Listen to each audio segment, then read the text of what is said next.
Greetings, greetings. How are you? Welcome along to another Soulful House Mafia. Every second Tuesday, we are bringing to you some conversation with the boys and girls who help create the UK Soulful House movement, as we all know and love it. Before I bring today's guests on, I want to share some important news about an event that's been released today. Very brief introduction. Sunday the 3rd of October 2021 from 2 o'clock until 1 in the morning at the Ministry of Sound. Something that I'm sure everybody that watches this are going to be interested in getting involved with. Dance for Stevie, supporting Mr. Lavigne, who, as you all know, was taken ill with COVID in 2020 at the start of all of this madness. And there's been a big press release today that the guys have released, and some of the guest DJs involved will be Bobby representing Bobby and Steve, David Morales, Simon Dunmore, Trevor Nelson, Dave Lee, Mark Knight. You can see the flyer there, a who's who of anybody who is anybody in the UK scene. So I'll be sharing that again at the end of today's program. We get a lot more people watching the recording than we do get with us live. But if you do join us live, then feel free to leave any shouts, any comments. And I am going to be more than happy now to bring on today's guests by pressing this button and saying hi to Lee Wright, Deli G and Rude Boy Rupert. How are you, gentlemen? How you going? Hi, Andy. Good to see you. All good, man. All good. All good. So yeah, started off by giving a heads up for that event in October, a definite worthwhile cause, and three gentlemen who can all share some amazing stories about everything that Steve has contributed to this scene. Rupert particularly being one of the closest to that network, being part of the family. So we're going to get there first. Lee Wright, one of our resident Soulful House Mafia panelists. How you going, brother? You okay? Good weekend in Birmingham? Yeah, it was good. Good to be back out there, and some vibes. Wonderful. All good, all good. Good. Bottom left-hand corner, we have Mr. Deli G. Look, is it me or is he posing? He's definitely posing, isn't he? I'm posing. Of course, I got to, man. Come on. Deli G. I'm probably the oldest one in the building right now. Mr. Deli G. I almost called you by your government name, but we'll keep it to Deli G. It's a pleasure to have you with us, brother. It's an honor. Most definitely a gentleman whose name crops up around the world whenever you talk to anybody about the UK Soulful House movement. We're going to be coming to you very, very soon. And then bottom right-hand corner, Mr. Rude Boy Rupert, again, a gentleman who puts a big smile on my face when I come to him, because a man who's very close to my heart. We've got a lot of great stories, great moments that we've shared together, and I know you are also part of this story, that the journey that we've all been on, and I look forward to hearing from you, brother. So we're slowly getting people joining us live. Got to say hi to Rob Redford and shout out to Mark Hogg, former guests. How you going, gentlemen? Nice to have you with us. Okay. Where shall we begin? Any suggestions on where we begin? I reckon age before beauty, don't you? We should go to Mr. Deli G first. Oh my God, Jesus! Where do we start, man? What do you want? Well, listen. Humble beginnings or right in the middle? Well, let me set the stage, and then I'm going to hand it over to you. A gentleman who is no stranger to the airwaves, a gentleman who will not be stuck for words with a microphone in front of him. So I would like to hear your story of how you came to be part of Bristol's burgeoning music movement. I wouldn't even say the house movement, because I'm sure it goes before there. Before that. So tell us your story. Tell me where you believe it's important to begin. Well, I would say from the 70s, working in record shops with my uncle when I was like 8 years old. I always wanted to be around music.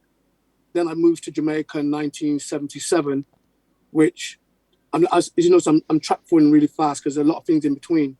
But I moved to Jamaica in 1977.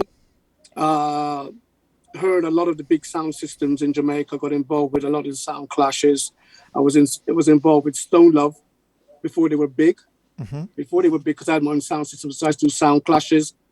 But my first incarnation with house, before it was house, is when I heard a sound system in Kingston 10, and I heard a steady thump. I was only like 77, so we're talking about 78. I was in Jamaica for a year, and all I can use is a steady thump.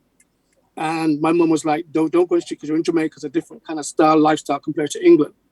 And even though I was just like 11, 12 years old, I found this sound system, and it was a bunch of Rastafarians playing this music. I work a steady thump, thump, thump, but it was a big sound system. And as you got closer, you got the hi-hats and the mids and the song. And the song was Jackie Moore, This Time Baby, right? And as I looked around the corner at the edge, all I can see is these Rastafarians going like that, bobbing their head to this beat. Rasta man bobbing out to disco. Yeah, but everybody believes that Jamaica is just about dancehall and reggae and dub. Mm-hmm. Do you know what I'm saying? And it's like, when I went there, I see these Rastafarians playing this thing called disco. And then all of a sudden, I got turned on to a guy called Al Plummer on a station called RJR, playing South Soul. Well, I didn't know it was South Soul at the time. All I knew was music. But when I found out about the labels, it's playing South Soul, Prelude, Emergency, Capital, Arista, Tell Me, and anything like that. And it was like the early stages of dance as we know it. You know what I mean? And religiously, 7 o'clock on a Saturday afternoon on the veranda, listening to this guy. But I didn't think at the time that I was going to be a radio presenter or have a radio mix show back then. It was just like being drawn to the show and the music he was playing and how he put it together. And then we started to have a sound system. We built it up very, very big. If anyone that understands about the sound system, Gemini, all that, I was involved with those guys. And they were playing, they had a sister sound system called Love Injection. They were playing disco, boogie, funk. So the lifestyle that the guys had in London in the 70s, I was doing that in Jamaica in the 70s too. Mm-hmm. And then I returned back to England in 1985. Back then it was like, the two-step stuff, the early, I wouldn't say house had come in yet because they were still. When you say two-step, you're talking about the soul. Yes, of course. Do me a favor, flip your camera back just a little bit. I want to look at your. Can you move your camera at all? Can you move your camera? No, my camera's fixed, bro. Okay, well that's good. I need to see that silken smile when you're talking to me. That's it. That's good. Okay, so 85, you reach back in Bristol. I returned back to England in 85, and it was the older two-step stuff. Rick Clark, Gwen Guthrie, all that stuff was still popping. But I was lucky enough to meet Sly and Robbie in Jamaica when they were working on Gwen Guthrie stuff. Okay. Taxi Gang, you know what I mean? There's a lot of people I met back because I'm moving fast. Because Rupert, I know Rupert's got his stories too. You know what I'm saying? But I got back to England in 85. And the thing that got me into the Bristol scene is when I saw the Wild Bunch. Okay. And for people who don't know, the Wild Bunch is Massive Attack now. Yeah? And that's when Nelly, Miles, Grant, Mushroom, this is before they had the album, they did the St. Paul's Carnival. And me coming from Jamaica, I'm looking for a big sound system, not no epoxy, small 2 boxes thing. I'm looking for the big real deal. And with Wild Bunch, they would always hire a massive PA. They didn't go with sound system, they bought a PA. So you got the full range of music, and they were playing from rock, hip hop, funk, disco. They did it all, man. They did it all. And I tell you now, that sound system had a whole street called Campbell Street in Bristol, rocking to the bunch from 12 o'clock midday on a Saturday, right back to 12 o'clock Sunday the next day. And do you remember that album they put out on Strut Records called The Wild Bunch? I don't know. Yeah, they put out an album called The Wild Bunch. They got pictures from that party. Wow. Are you on there as breaking into your late teens? I was looking in. No, I was in my 20s then. Do just show my age now? No, I actually was in the crowd, blowing my foghorn and all that, because they were dropping some bad jams. They were really rocking it. I wasn't lucky to go to the one where they did a clash with Soul to Soul back in the day, but I heard it was rocking. Who was it that I heard that story from? It might have been Norman J. Maybe. It's probably Norman J. Was telling the story of Lenny. Yeah, incredible story. Okay, so we're going to come back. We're going to come back to yourself. So you're talking about your 1920s kind of age group, time period. You would say more or less, yeah. Yeah, my 20s, without Yeah, a doubt. you got a couple of years. You got a couple of years on us. I know, quite a few. Not that many, not that many. So, Rupert, tell us about your roots. Then tell us about where you believe is an integral part of how you got into this music thing. Well, dance music. So I guess if I go parallel with Deli's timeline there, so 84, 85. Before that, but the early hip hop street sounds albums came out. The Fashion, you've heard it before. The Fashion, anything American, early 80s. So when Morgan Khan started those street sounds albums, I wasn't buying vinyl. I was buying cassettes. Anything that I could put in my machine, I could ride my BMX to. The break dancing, Lee's smiling, Lee knows. So what were you? What BMXer were you? So was it Silver Fox? Silver Fox. Freestyle, dangerous riding. Okay. None of the courses, ramps. Horror. Oh, you had to have money to have a Harrow. Bob Harrow. Yeah, that was serious money. Skyways, everything. The fashion, the music. I mentioned the albums. So those street sound albums, early electro. Juan Atkins, that's what turned my head onto dance music, really, like seriously underground dance music. And then obviously UK Fresh, 85, Deli, you was talking about 85, 86. Yeah. I was a wide-eyed 15-year-old at Wembley Stadium, Wembley Arena, beg your pardon, with the UK Fresh show. So you had in two shows, you could have seen, if you were lucky to have a ticket in London back then, you could have seen DJ Cheese, world champion mixer, DMC mixer, Grandmaster Flash, Mantronics, Houdini, World Class Wrecking Crew, early Dr. Dre, Real Roxanne. Everyone was there bar Run DMC, and that was 85, 86, and that's what really thought, right, okay. So we're still moving on. Sampling, Public Enemy era, and then 1988, Todd Terry's album, the Back to the Batmobile. Ooh. So we've gone boom, boom, boom, a few years ahead, but seems like a natural timeline for the music, sort of like the Bomb Squad, Public Enemy. I've already got that early sort of electro hip hop. Yeah, because it was an amalgamation. It was an amalgamation of all sounds, and everybody watching this is going to relate to it because it's the timeline that we all shared. And of course, Deli this week. There were no boundaries. There were no boundaries, bruv. No boundaries. And we said goodbye. I was just going to say we said goodbye to Bismarcky this week as well. Yeah, I know. So you know. Yeah. Playground hero. Indeed, most definitely. So let's go back to Deli then. Lee, obviously, I'm skipping over this with you because we've covered it all before. So tell us then the first time you actually said, right, let me show these boys how it's done. Let me throw it down. Nah. It wasn't like that, bro. Because I had to come when I returned back to England. Remember, I had a sound system in Jamaica. I was not mixing records. I was programming records. Because if you can take one turntable, the next record has to be as good as the last or better. That's what a sound system was about. So, for example, I remember doing a sound clash with a sound in Kingston, and the guy played a tune by Tony Tuff called something like "I Saw You Down the Lane, Girl," and my brother was like, "Deli, how come they play it so early?" I said, "Just wait a minute, because when a man's got a drink down his neck and he's feeling sweet, and you play that record at 2, 3 in the morning when he feels good with his girl, it's going to come different. It's going to sound different. It's going to come across different." And it's the same thing when I came back to England. I didn't jump into the water straight away. I wanted to, because there's so many different styles in England. And you can go in and try to master all of them, but you know you're going to be weak on a few. You know what I'm saying? So I just came back. I saw what was going on. I looked at all the crews back in the day. That was doing stuff like, there's a crew down here called UD4. I guess you guys have heard of Fresh 4. They did Wish Upon a Star, right? On a Star, yeah. Yeah, you had the Wild Bunch. You had Prime Time, but they came more closer when Acid started coming out. City Rockers. That's another group. They play like a lot of rare groove and all that kind of stuff.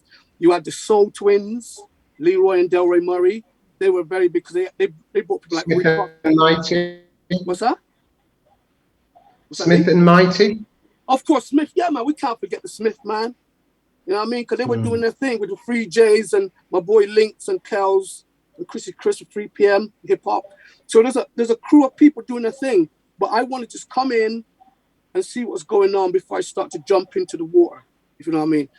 There was a guy that just come from Jamaica called Tommy Mello, and they had Junior Mello, Tommy, and Jimmy Swing. And he started a sound system called Qualitex, which is still going to this day. And they wanted me to be a part of the sound system because they knew I had a sound system in Jamaica. But I thought to myself, I can't leave what I had in Jamaica and come and build up another man things, you know what I mean? So I decided to step away from that, and I watched the whole thing. And I was lucky enough to get involved with Pirate Radio in 1987, dudes. Wow. Trust me, I know when the DTIs are coming, you get me, right? Trust, you know what I mean? So when they did that documentary with Kissing London, I can resonate with all of that because I was a part of that in Bristol. We were the first pirate station to have microwave transmission, where you broadcast from a kitchen or someone's bedroom and the transmitter's on a building somewhere. Do you know what I mean?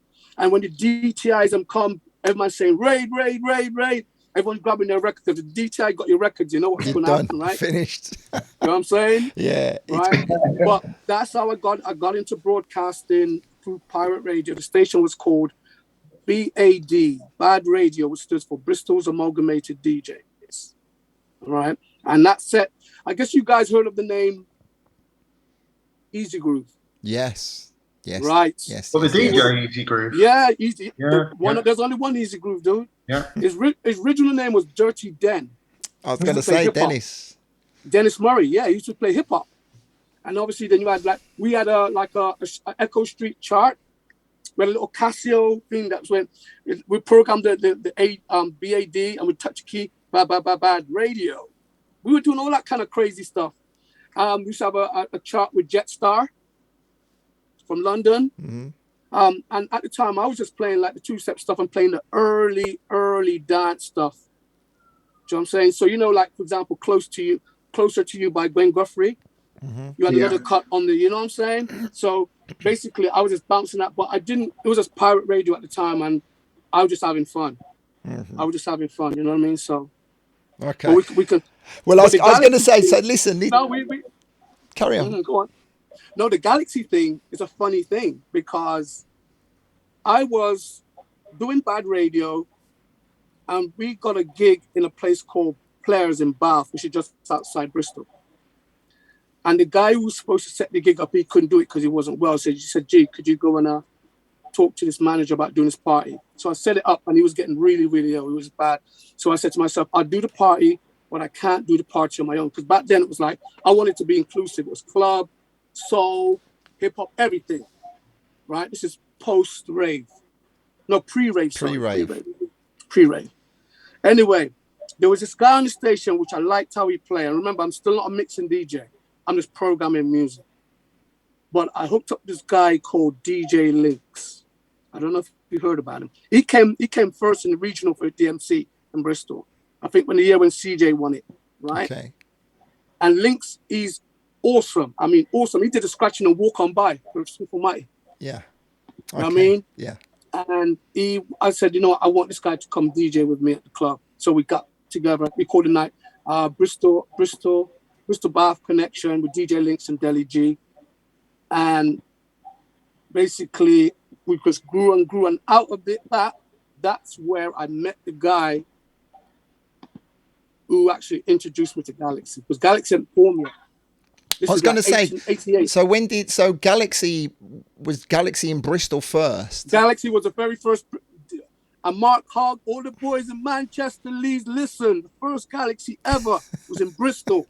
You hear it here, no. Bristol. And it was formed, and that station was formed from the Bad Radio, because the same guys left Bad Radio. So is it Galaxy 101? No. When it first started, it was Galaxy 97.2. Okay. Bristol. That's when you guys came at a later date. Because remember when I met you, Andy, you were at Choice. Yeah. Right?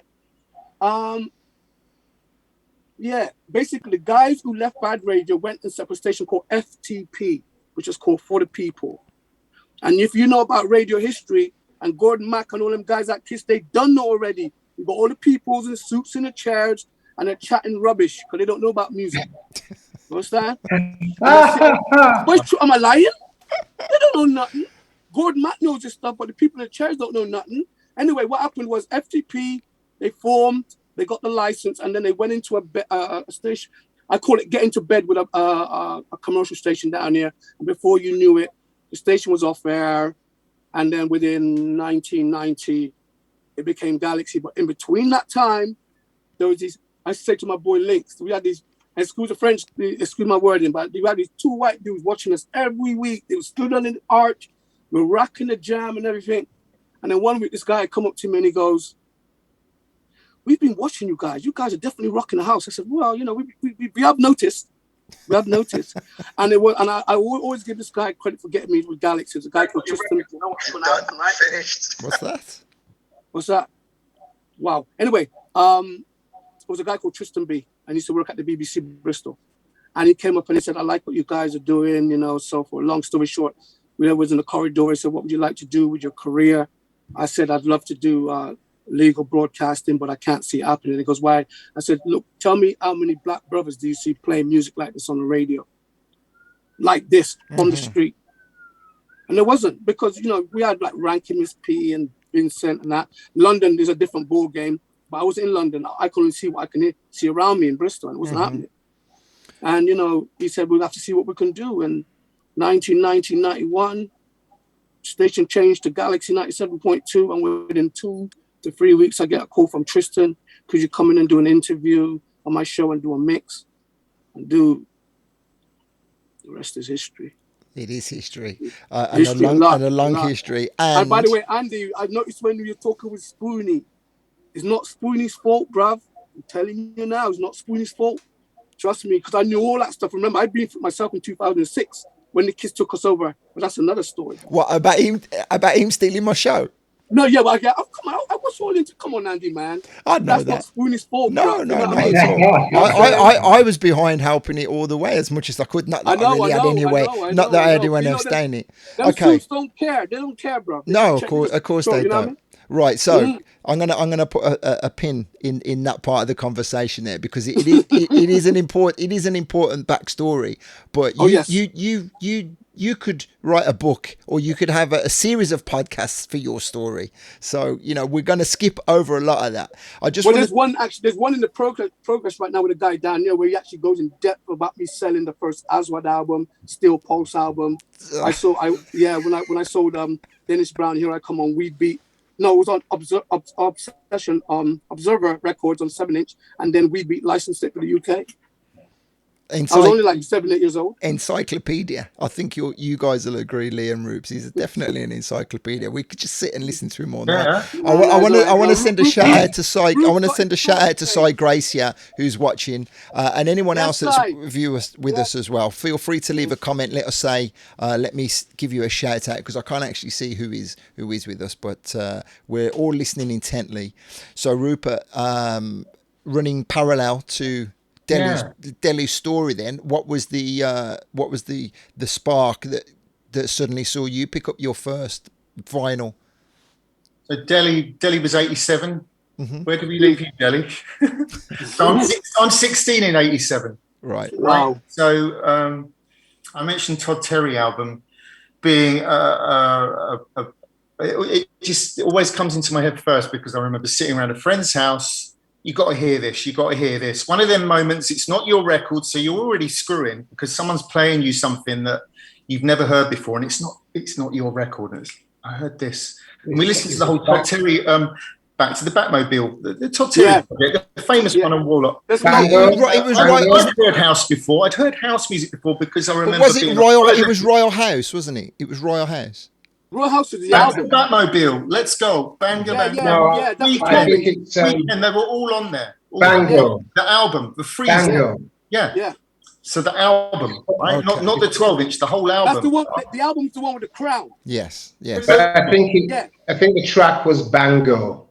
Bango, but that's a 12. You had the 12, but the album was yellow. The Todd Terry Project was the album, right? Okay, right. carry on, Right. Rupert. Okay. Sorry, carry on, Rupert. Thank you. Right, so I'd heard house before. We'd had the Steve Silk Hurley, Jack Your Body thing. We all knew house, but this was different because of the sample thing. And so we're talking 88, 17. I'm 17 now. The summer of 88, that album came out. I probably was doing my driving lessons then. I lived in South London, suburbs, so we're touching country bumpkin. The nearest place to us was Croydon, Brixton, and then you get in, then you cross the Thames into London. We were our memories of that as a crew were trying to get into the clubs in London. We were sort of borderline. We were okay for pubs, but we were borderline not getting in as a collective into the really good clubs. The rave scene hit, acid house hit. So we're 87, 88. Then we're all driving, and then then things started getting really like expanding with the music and everything. I think I had Dex by 89. Slow me down, Andy, if I'm racing forward. No, just fine. Just trying to make it. Obviously, the rave scene, energy parties. That was it. Okay, we heard about all these great big parties that we might not have got to go. The M25s, the Energies, the Sunrises. Yeah. Groove Rider, Fabio. Yep. Colin Dales. And they were playing house. All these, yeah. House. Yeah. We wanted to see these DJs, but the only way we were going to do that is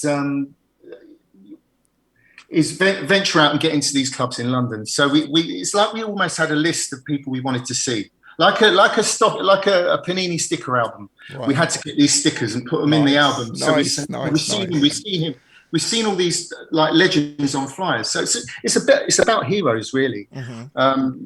I guess we went to Shum. My friend, her father owned or was the manager of the park in Kensington. We got to go to Shum in 89 for their parties they had there. So we called the back end of Shum. We went to Special Branch, which was a club called Busby's next to the Astoria in London. So there's a little vibe there. And then I just seem to remember the Crazy Club at the Astoria. I wanted to go there every week because I could see Fabio, Groove Rider, and all these guys, and Cole Cox. Mm-hmm. Bearing in mind, I just started DJing, so I got my gig in my first gig in South London in a little place just outside Croydon called Purley. Cinderella Rockefellers had a night on Fridays. They called it Baseline, and my first gig on a flyer was early 90s, and it had Groove Rider, Colin Dale as it was a bank holiday, and I got to warm up for I got to play after Colin Dale because he had to go off somewhere. So they played early, and then Groove Rider followed. So I'd already got 2 stickers for my Panini album, right? And then I remember doing a few little gigs in South London. There was a club that Charlie Cray, one of the Cray twins' brother, Charlie Cray, he had some club that was really nice in just further up from Purley. That was a real popular haunt.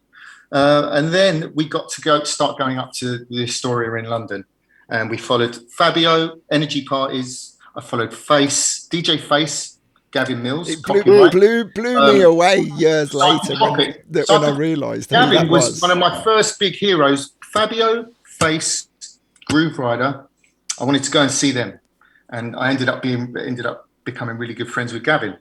So there's DJ Face there. So it's about following heroes and getting to meet them eventually somewhere along the line as we move a bit forward. I just want to say again. So you mentioned DJ Face, Gavin Mills, who went on to be Psychotropic, right? Psychotropic. He then went on to be copywriter amongst many, many other things. Back in the day, he was huge. He was on every major flyer. They were like a rave. The Psychotropic were like south of the country's 808 state. I think they were a bit more underground. They didn't really get the commercial success like 808 state. And you've got Mark Archer's band, the Sheffields. Alternate. Yeah. Oh yeah. Alternate. Yeah, then you had Psychotropic down south. Yeah. They were sort of more cool. Alternate, I remember Tony Humphries. Mark Archer. Tony Humphries was big on the Hypnosis records. Yeah. That was one of his Huge. big Zanzibar records, I believe. So, you know, Gavin was under that Psychotropic guys. Amazing, really, what he's done and who he's produced for. We'll definitely be speaking to him at some point. Yeah. So tell us how it progressed then, and moving into sort of like the early 90s. The key parts of the story where the sound changed away from the ravier sound. Yeah, things started getting harder. So this is just as the Belgium sound started to creep in. We go back to Astoria. The middle room there was called the Keith Moon Bar. Sarah HB. So early. My girl. Yeah. So early days of Kiss FM. Sarah used to do the breakfast show with Graham Golden and Mark, and we used to watch Sarah play in the bar. It was getting harder in the main room, and we'd see Sarah. There was people like Smoking Joe would play there. Yeah. Tamsin, Smoking Joe, Gary Williams, Gary Dillon used to play in the Keith Moon Bar for Crazy Club as well. Daniel and Rochelle as well. They were big names, and it was kind of like a real cool thing. My record collection was becoming more of what I was hearing in the Keith Moon Bar, and how we get to that record collection, moving from sort of post rave, would be a day job. So I get to actually get a day job in Soho. My place of work was a place called Transco Mastering Services. Now, anyone who knows about dub plates, acetates, might recognize the name Transco Mastering. Yeah. So I used to work for that company in Dean Street in the heart of Soho in a little shop. One day, we're moving out, guys. We're going to move just down the road. And who moved in? That was the day I met Abby Shah. My man. Ricky Morrison and a lovely guy, RIP, is of the name of David Drew. And they moved into our premises in Dean Street and became the well-known, famous Catch a Groove Records. Real. So I actually worked. I got to meet Ricky, Abby, and David, and Jeremy, obviously, when they moved into our old shop. So we moved just across the road. So lunchtimes, we're talking, when did that shop open, Deli? Can you remember? I think it was before Ministry of Sound opened. Well, the thing is, I can't really put a time on it because... late 1990, early 91. Yeah, because I met... Your wages were depleted. Was that what? the wages? Depleted? His wages, yeah. Wages, I spent all his money in the record shop. Yeah, exactly. So I worked right opposite. They were number 9, I think, Dean Street, and we were opposite in this audio and video warehouse with a shop on Dean Street itself in Soho Square. We had the warehouse, and we sold audio, video, reel to reel, that tape, the whole of the record industry and movie industry. We had as your clients, clients and customers walking off the street. We'd have your dub plate merchants like Jar Shaka, Rodigan. We used to supply Music House and all the cutting houses over London. I used to import Deli. I used to import from New York. That was my job. I used to bring in all the dub plates, and I was the dub plate guy who had all the accounts in London. I actually played for that company in New York on the rooftop. Transco Mastering Services. That's right. Yeah, I did a party for them. New Jersey. I did a party for them in New York. Yeah, I can't run about. Right. So I met all my heroes who I hadn't met in the clubs. I met them coming into the shop. So all the drum and bass guys used to come in. Fabio Groove Rider, Kenny Ken, Ronnie Size, Bristol guy. They all come down and buy the dub plates from us. Goldie had a studio just around the corner. Goldie from Metalheads used to come in. He gave us. We had great relationships with these guys. He'd bring us a cassette of Inner City Life. He just made the 12-minute version of Inner City Life. He'd come in and walks in and give us a cassette. Trouble used to come in. Ricky bought Tony Humphries. and all those guys through the shop. He'd buy reel to reel for his show. Ricky had Todd Terry, a session with Todd Terry in PWL, where he'd done the Put Your Hands Together on Champion Records. Yeah, but Roots, how many times have you been in Music House? Have you been into Music House pressing places? Music House, Chris Hansen was... Yeah. And how many times you go in there? You know how many times I set my DAT tapes down there to get my dubs cut? And I have to sit down and wait because Chris was always late cutting my dubs, man. He used to come down and collect. Bro. Chris Hansen used to come down and collect all the stuff, the slackers, bring it back to you, and all you guys would queue up and wait for the dub plates. I remember seeing a guy called Jason Kane, but to the heads they knew him as Top Buzz. You know what I mean? Top Buzz, Jason Kane, yeah. That's right. And he used to say to me, "Boy, you're one of the few house cats that come in here, sit down, waiting. They're all cutting their drum and bass, you know what I mean?" And I'm there, I'm like, "Dude, I got a gig to go to." And Chris was like, "Gee, I'm sorry." And then they're cutting their drum and bass, and like, Fabio's got a box, Groover's got a box, Simon Bassline Smith, they all got their boxes where somebody come to cut a dub. It's crazy when you think about it back then, you know, the costs and the costs as well. Dude, I would spend like £200-300 easy, bro. But so I was at Transco for 90, I say, before Ministry of Sound opened, when Catch a Groove opened. So in that year period, I worked there for about 7-8 years and met a lot of contacts then that led on to, you know, where I was doing there, and that led on to me.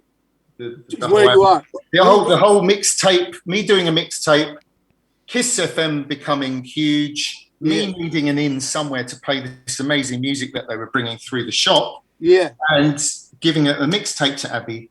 Abby put it in Bobby and Steve Lavigne's Cubby Holt in Catch a Groove Records. For real. And Steve and Bobby and Steve listened to my mix, and then the story moves on. But basically, that shop and me moving to get a daytime job in Soho, changed it for you. It was just good symmetry. Everything perfect timing. A lot of these things that happen, people say it was luck. It's just perfect timing. Being in the right place, being prepared for the right opportunities, having the talent to be able to spot the opportunities, and then also having the confidence to be able to push on through and back it up. You know, incredible stories. Really, really interesting. But Roop said something. He mentioned the name. And a lot of people don't give that person kudos, man. Sarah HB, dude. Oh, Sarah HB, dude. Yeah. She came to do a gig in Bristol, right? We were booked to do a gig. I didn't know no one from the Smoke, you know what I mean? I call London the Smoke, yeah? I remember playing at Stearns with Terry Francis. I played Stearns, but I never really know about the London thing. And Sarah HB, she came to do a party in Bristol, and she's like, wow. By now I'm mixing. Now I'm putting records together. She goes, "You're coming to do my club in London." And that club was Happy Jacks. You remember that, Roots? Happy Jacks, yeah, that's right. In South London, yeah. She brought me in there, and I was there, and I was like, I don't care what anyone says, B. When you go to a club for the first time, if you're human, you're going to have nerves, you get me? You're going to feel like, boy, because the expectation. Mm-hmm. You know what I'm saying? I remember going there, and Sarah was like, "Yeah, you're doing home IG, like, blah, blah, great, welcome to the club." And there were some people stood around, because you remember the decks, and the speaker there, big speaker on the left hand, and people stand behind you when you're playing. And like, here's this guy from Bristol. The London heads didn't know me. They didn't know me. But remember, I grew up in Kingston, Jamaica, so you don't, I know when you go to the city, the expectation is high.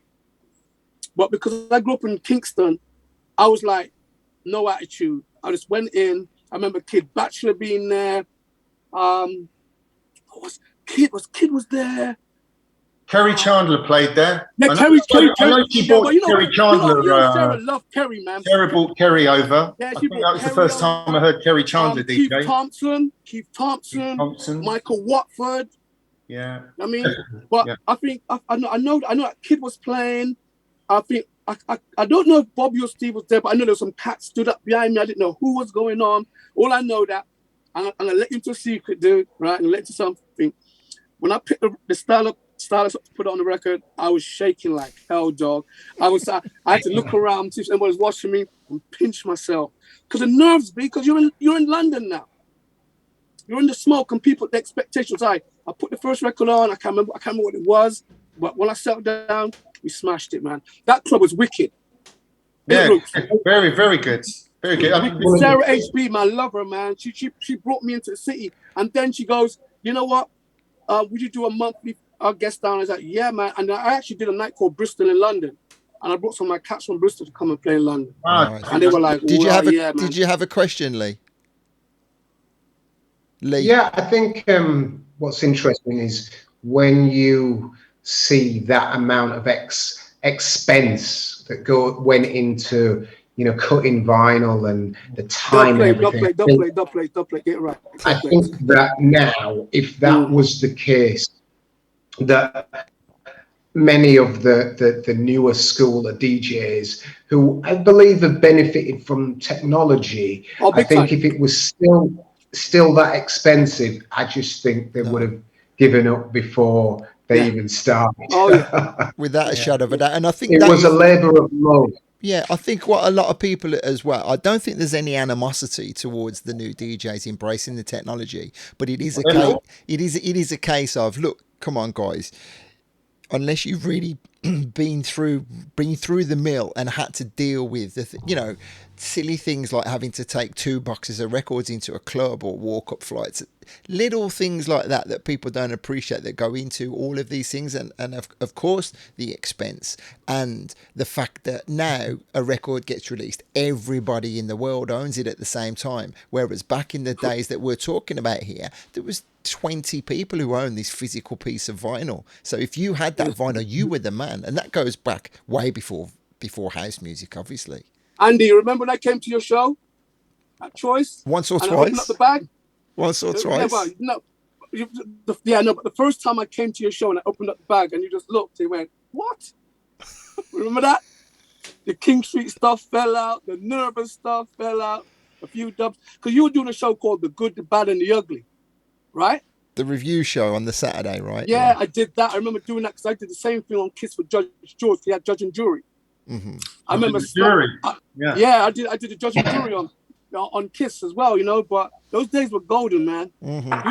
You did your part, Andy, big time, you know what I mean? Well, I think we all did as well. And Cy Gracie is saying, when I was giving you guys praise, he was saying bloody good DJs, they were on fire every time they played for us.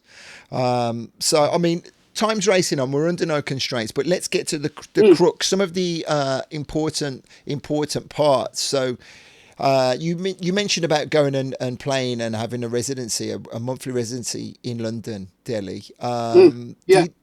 So you would say that first and foremost, and then you were becoming known for your radio shows. How did you start? How did you start to have the relationship with the labels in America, not only in the UK but in America? Did you blag it? Did you have to? No blagging going on here, dog. Going straight in, going all the way in. This is what happened. Hold on, don't laugh. Don't listen to serious. No, I love it. I just love you so much. I've always known. I'm talking some real here. Yes, right? Talk. I used to get. I landed the show on Galaxy, and I was like, I need to kind of because I'm introducing this music to people, but I needed to get some of the people behind the music on the show. And every time I rang, someone said, boy, I got the show, blah, blah, blah. Oh, no, sorry, no, Victor's coming to London. You know what Americans are like? There's no disrespect to the Americans. Yo, he come to London, Kiss 100. Dude, I was so pissed. Every time I'm getting blank. Every time, bang, bang, bang, Kiss 100. And Kiss says, Rupert, Kiss was the business back then. Oh, not the Kiss now. I loved it.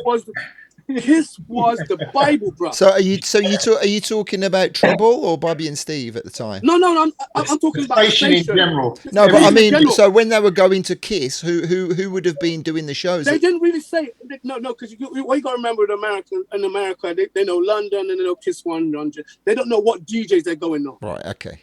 I didn't even hear like Benji get a mention, and Benji's do Choice. Remember that? Mm-hmm. Yeah. Benji's coming, mate. Benji's coming. You know what I mean? Benji's coming. London. You know what I And mean? Anyway, Benji and Danny. Yeah. yeah. So Buddha man. Anyway, but still, so I said to my MD at the station, listen, I'm planning to go to New York. They got this thing called the New Music Seminar, and I want to go. I ain't asking you to pay for me. I pay my own money, but I need you to do something for me. Do a letter about stating what I do for the station. So, because basically it's me saying, introduce myself to the music community. So I was talking about, the word is grafting, right, Andy? Yeah. So I get about 100 letters photocopied, because back then it was photocopying. It was like nowadays, you know what I mean? And I went to New York to New Music Seminars about the time when Follow Me was just dropping on tests. Terry Hunter was working for Music Plant with Xavier, Morris Joshua. Yeah, Vibe before, Huh? wasn't it? Vibe before Music Plant. That's right. You got it. Yeah, but the Music Plant, that's right, it was Vibe. But anyway, because that lecture with Michi. Remember that lecture with Michi? Yeah. Yeah, right. So anyway, I'm over there now, giving up my papers to all these people. I think Nicky Trax was out there at the time, because I think Tony Hunt was doing a part of the Velvet Rooms or whatever. But I was going to all the spots. I still have pictures. They used to have parties in like the hotel lobbies, and I know Terry and how do you pronounce Elias, right? Mm-hmm. Follow Me, because I still got that picture today. Well, I don't understand why it's not Alias personally. You know what I mean? But we were all there, and I remember going to a party. And this guy come up to me, because by now I'm giving out the papers, I'm at all the conferences, and I get out the papers. And this guy comes. Sorry, Deli, what year is this, bro? 91. 91 for Ali. 91. Yeah. You're in New York, the New York seminar.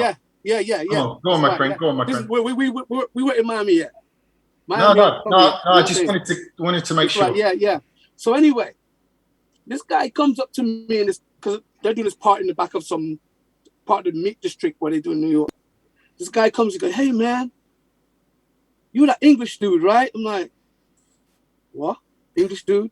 Oh, okay, yeah. All right. He said, listen, here's my card. I need you to come to the office tomorrow morning. I'm like, I looked at the card. How many of you guys remember a guy called Nelson Rosado? Yeah. Yeah, we had him at Barumba, yeah, definitely. That's right, yeah. This is when he was the promotion person for King Street. And he come up to me and he goes, G, right, come to the office. I got something for you. You know, you seem to, people talk. There was a buzz about me because they never heard of Galaxy. They never heard of, all they knew was Kiss 100. And if they knew about Choice, they knew through Benji, when Benji was doing a show in London. But no one knew about Galaxy, bro. No one knew about Galaxy. And I went there and I went to the office in the morning. I met Issa. And Nelson goes, I got this joint, but I got to speak to Issa about it before I can give it to you. He gave me a bunch of stuff. And I also met Deep Dish as well. This is before they started doing the Madonna stuff. They were at the meeting as well. And he said, I got this one record I need to get to you, but I got to speak to Issa. And I can hear them chatting in the background. He said, like, yeah, man, we don't know this dude. We don't know this. And Nelson was like, dude, I got a hunch about this kid, man. People are talking about it. I was like, and I hear them chatting. So anyway, he said, no, I can't give it to him. I can't give it to him. Anyway, so he come out with his packages, but he had this one single package and he just slipped it in amongst with the other stuff, right? And he said, he just winked at me and said, go on, I'll see you at the party tonight. And you know, when you get something new, like a kid at Christmas, innit? You're in the taxi, you're like, whoop, whoop. And guess what it was? Bass Mental #1, dudes. You know what I'm saying? I was smiling from here. But the funniest thing, the next time, I think when I met Issa, he delivered my package straight to me. That's how much I broke out. Mm-hmm. I went to Nervous. I was getting Strictly stuff. I was probably one of the first guys outside of London getting Strictly stuff. But I met Gladys. To me and Gladys became mad friends. Judy at Death Mix. I broke the ice. I actually broke the ice. I think that trip in 91, I didn't go to the garage, but that trip, I think, opened the doors for me big time. Because they didn't have nothing. All of us Kiss 100. And Rupert, could I ask, do you think that a lot of the Americans at the time, they saw our sound as a stepping stone to making, I wouldn't say noisier music, but bigger remixes, doing things like, you know, Madonna's and that. But ours was just a foot in the door. Or do you think that it just got big and then they just decided to do something else? Or do you think, because we were the foot soldiers really for that sound? For real. I think, if I go back to we've raced ahead now, because we're now I can talk about Garage City when it was at the podium. No, you can roll back as far as need be. We have to roll back, and then the first slew of Americans started. Roll back. So pick up the story wherever you want, bro. Pick up Deli's the story wherever you 91. want. That's Deli in 91. So 91, I'm not even DJing yet. So I can remember the record shop. I can remember desperately wanting to get a home to play some records. Okay, otherwise I was going to be a club hopper forever. And I'd whittled it down to a few clubs that we liked going. We found Strictly Rhythm at Linden Sea and Warren's. Found that at the Sound Shaft. We'd found the radio station that we loved, which represented all the sounds that were coming out of London in the early 90s. This is everything. So there was something for everybody. We found Bobby and Steve's show. We wanted to go and check out the opening night at Bar Rumba. The opening night at the Podium. Really important not to mix the two up. The Podium, the huge banqueting hall that turned into 9 Elms Lane, twice as nice as venue. Coliseum. Thank you. So the Podium, just a banqueting hall with no sound system. We went on the opening night there. So Chrissy, when you had Chrissy on, he covered the Joe's era, the early Garage City parties. It moved on to the opening night. Kiss had blown up, got its legal license. There we go. It had its legal license. So bigger audience, pumping more money into promotions. And their opening night, we wanted to go and hear Bobby and Steve at the Garage City opening night at the Podium. No American guests.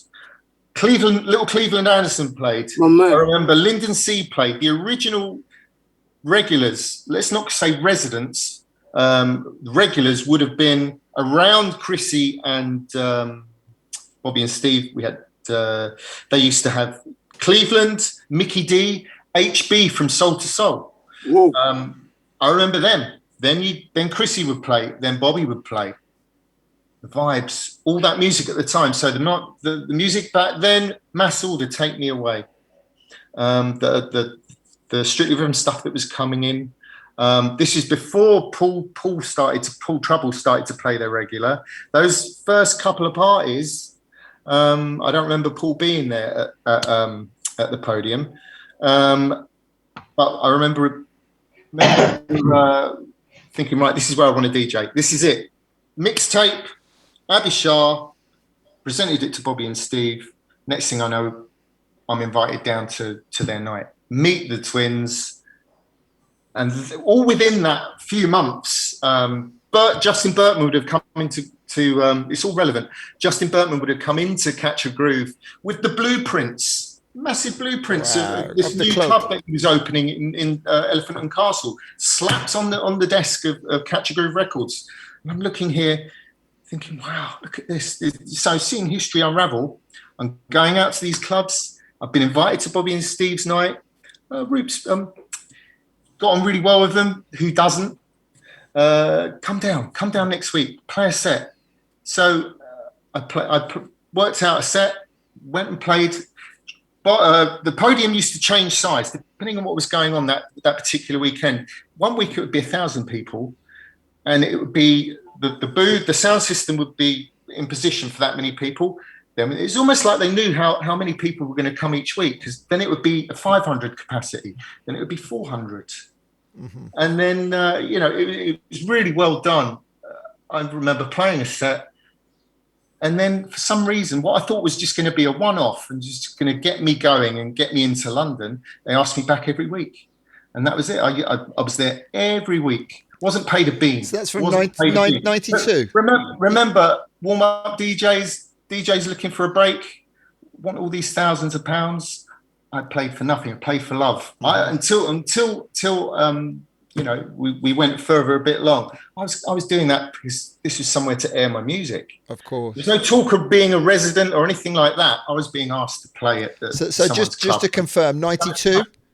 92? This was 91. 91, wow. It was 91. It was on the cusp of Ministry opening, 91. And eventually the twins put me on a flyer. So there was no Rude Boy Rupert. It was just Rupert. Steve wanted to do a radio ad, and he says, "You can't just be Rupert. This is Stevie Lavinia." Yeah, man. It's at the end of a night at the podium. I probably played there 3 times. He wanted to do an advert.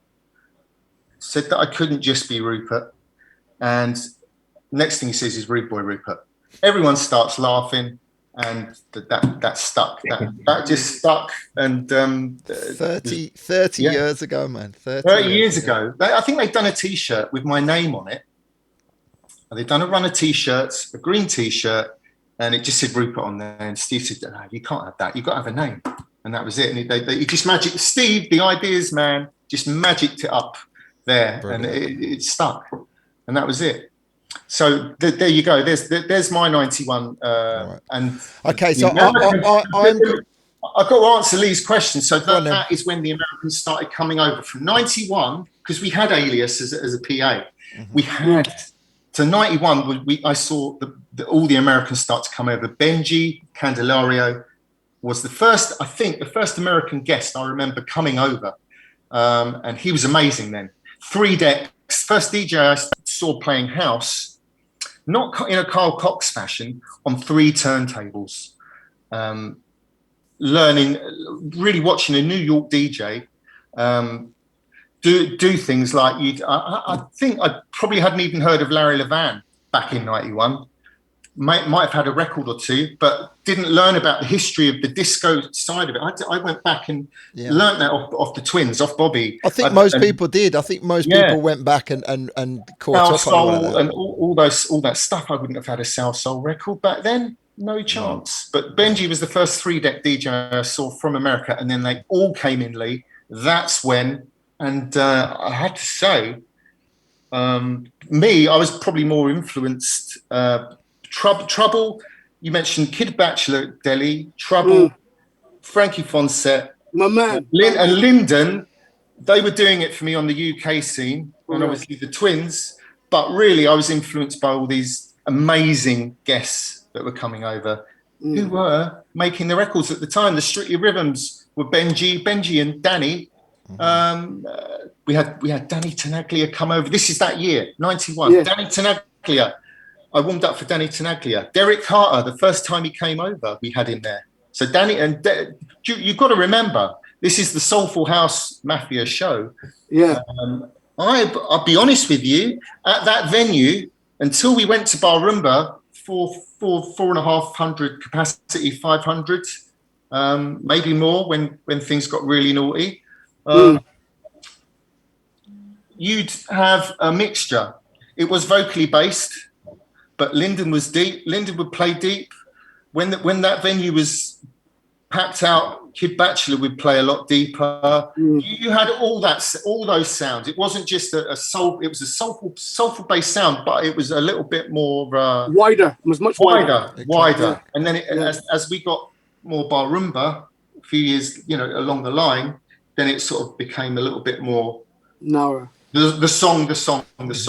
Yeah. The song became like the forefront of everything. But Trouble was doing it there early. Frankie Fonsette, Kid Bachelor, Lyndon C. They were the big guests coming through. KCC, Keith. Yeah. Well, so I want to just throw into this, and I'm going to come back to your question. This is all 91, by the way, so I haven't sped on. Okay, so the Soulful House Mafia. The title came about, as is very widely known, Mark Wilkinson, gave us, myself, Lee, and Craig Bartlett, the title as a little bit of a tongue-in-cheek name of the collective when we were doing an interview. And I said, I don't really like that because people are going to take offense. They're going to think, who do they guys? Who do they think they are? But when I stopped and thought about it, I thought, you know what, it sums us up perfectly, because our collective, to me, the Soulful House Mafia is a collective of, I couldn't put a number on it, but of an era, and I'm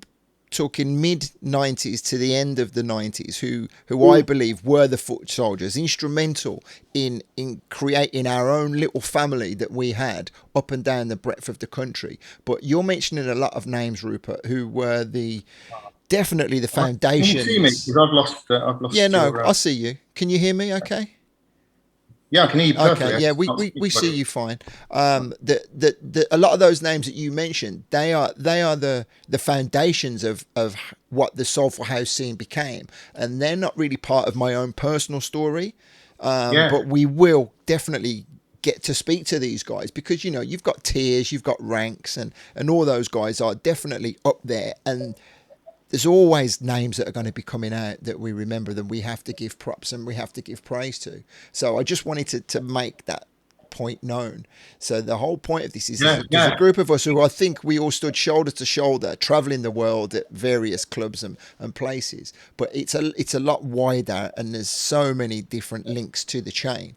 So Rupert, I'm going to redirect you back to Lee's question. He was asking about the sound. Do you feel that the Americans capitalized or used us as a stepping stone to the wider audience to get those big remixes? But I think we're still years away from all that happening, personally, Lee. Would you agree, Rup? I just remember the remixes of the time, sort of 90. If we go 92 now, we've had the Merc Boys come in, the Majors, the I can't remember any big. I can't remember any pops. At work, and Roger S were doing the big, and Raleigh. Yeah. Frankie Nut, the Def Mix were doing the big remixes, if I recall, at the time. So when was Dream Lover? What year was Dream Lover? That's got to be 93. Yeah, I was going to say. Also, you got to remember in 91, I won Kenny Dope, Louis Vega, stepped into Galaxy 97.2 with myself, and they played Delight, which became a big tune. Groove is in the Heart, Delight. For real. Them mixes Delight. I didn't hear you say that. Delight, yeah. Okay. Also, Farley Jack the Runaway record that they mixed. On the flip, on the double pack. The Runaway. But when they played it, they had that on Slate, and Debbie Gibson, Look Ahead, all these tunes, they were playing on acetates. But like I said, that trip to New York, and I personally think that, remember this, I think the Americans make great music, just like we do here in the UK and in Europe. But we are the gateways for their music to be heard. Mm-hmm. Standard. Any genre, most. But back in those days, remember, they didn't have the internet. They didn't have nothing. You had to bring your mixtapes. Mm-hmm. We opened Europe to these people. Okay, well let's stop talking about the Americans, because they got their own. They got their own stories to tell. We love them, dog. Of course, they've got their own stories to tell. And I will say, I'm sure everybody has. Lenny Fontana's True House Stories. Yeah, you know what I mean? You want to hear encyclopedic knowledge? Those are the shows to listen to. So let's bring it back, because Deli and Rupes, you're giving us knowledge here, incredible knowledge, and we're still only at 91. I'm quite happy to sit here all night. We'll sit here all night. Thank you to everyone that's still with us. So let's go back to Deli now then. So let's tell us about important parts of how the people then did start coming to Bristol. Well, by now, Lakota had opened, because I think Lakota opened around about the same time when the Ministry dropped in 91. Okay. If I remember rightly, on that night, it was Paul Joey that opened up Lakota. And Lakota, for people who know the history of the club in Bristol, that's the old Moon Club building. That's where Wabunch used to do their parties back in the day. Okay. They're out to Lakota, right? And then in another club up the road, when Power Joe was doing an opening for Lakota, I was playing with Masters at Work, a club called Tropics. Okay. Do you know what I mean? So all of a sudden now, the club scene's opening up. I think at the time, Ministry, Renaissance, Cream, Lakota, you know, that these Super clubs. super clubs. And so you'd get all the DJs like from Carl Cox to Sasha to Digweed to Nick Warren to Farley and Hella, the guys from Hard Time, Elliot, and that. They had a circle going on. Mm-hmm. You know what I'm saying? So they would like, I call it the round robin, which we used to do in Jamaica, but they would club hop from different clubs. So you know that all of a sudden the super clubs start branching out. And I was like one of the main room 2 DJs. Play the more deeper, soulful, use the phrase soulful with songs. I was always about songs. I used to get it in the net from the guys who playing on the trance. Oh, your music's too soft, your music's too this. I'm like, dude, when I'm playing this song when you get old, I'll still be playing the song when I'm older. You gonna be playing that stuff? I don't think so. Because you know, and even now, if you check it out, they're still sampling. Them boys are now sampling the records I used to play. But the club scene, as you know, Andy, and people in places like Birmingham, Manchester, Sheffield, it started to open out. And I think it's up. You had those 5 clubs, which was like major cities, and they were growing bigger and bigger. But I would say that basically, I don't think the Escape Club, which if Craig Bartlett's listening, he knows where I'm coming from. Because I don't think at the time. Yeah. No. Craig, he was in Cardiff. But he had wasn't Escape in Swansea? Yes, exactly. But that's that. Yeah, but it's from Cardiff. But yeah, but that's how me and Craig met. Unfortunately, me and Craig met when I was getting his residency. You know what I mean? But we ain't gonna talk about that. That's why I met Craig and Dave. You thieved his spot. You thieved his spot. But no, it's true. That's how I met the guys. But the club owner come to me because I had this big show that was going on. But we had a lot of people because I think at the time Cardiff and Swansea had not had the Escape Club yet, but there was Lakota. And you found a lot of people travel from, because back in the days, people traveled, didn't they? Mm-hmm. They traveled all over the country. So we had a lot of people coming from Cardiff and Swansea to go to Lakota. Do you know what I mean? So the club grew and grew and grew. I think one of the biggest parties we had at Lakota was with Sasha and Digweed. I think me and Norman J was playing in room 2. But the queue just went as far as I can see. And every time Sasha played, it was like that. Yeah. You know what I mean? It was like that. But no, the whole scene, but you still had pockets of places where we had underground parties and all that kind of stuff. But by the 90s now, Ministry, Lakota, Cream, Renaissance, all these clubs start blowing up all over the place. Mm-hmm. And we had, and I guess you too, you know, Lee, I know you had Back to Basics and that. All of us, we had room 2 locked, didn't we? Yeah, because it was a room. It was. We've said it many times. We were the room 2 sounds, weren't we? Yeah. You know, where people would go, it was a little bit easier on the ears. People needed to rest their feet. They needed to come and... No, but we also had all the girls in our jams, dude. Come on. Yeah. Standard. Yeah. And the guys are standing on the side watching. I'm like, oh, I got it locked. I mean, it's a bit like those shows where it says, you know, when the world was into disco or when the world was into house, and you just felt that it was every week, it was just getting wilder and bigger, and you know, and to the point where I used to just think, is this going to be like this all the time? Obviously, that's a youthful mind. A dog is there. Who's this, Rupes? In the building. Snoop's in the building. Yeah, she's crying, man. This is Purdy. Hello, Purdy. Hello, Purdy. I'll give her some attention, otherwise she'll start. Hi, Purdy. Hiya, Purdy. Yeah, man. The dog's in the house. You know what I mean? Okay, so the radio station Blue, you've got the people coming. You're starting to make a noise now in Bristol. Getting to Are you starting to travel further afield now? You starting to people inviting you? Yeah, I got invites from various places. Like I said, Sarah HB. I was still out doing Galaxy when I met Sarah HB. I started to grow further afield. Obviously, yourself when you would. What year did you do Choice? Because I can't remember that year. 96. 96. So no, by then I was doing loads of other stuff. Mm-hmm. I was doing loads of other stuff, but the show itself. It's 95 or 96 for Choice. I can't remember. Yeah, but all I know because of the show, I was being invited because I remember getting to do the Manor House with Cy and the boys down in Bournemouth. I remember meeting some guy in a record shop, and he's like, "I want you to come and do my club in a place called Yeovil."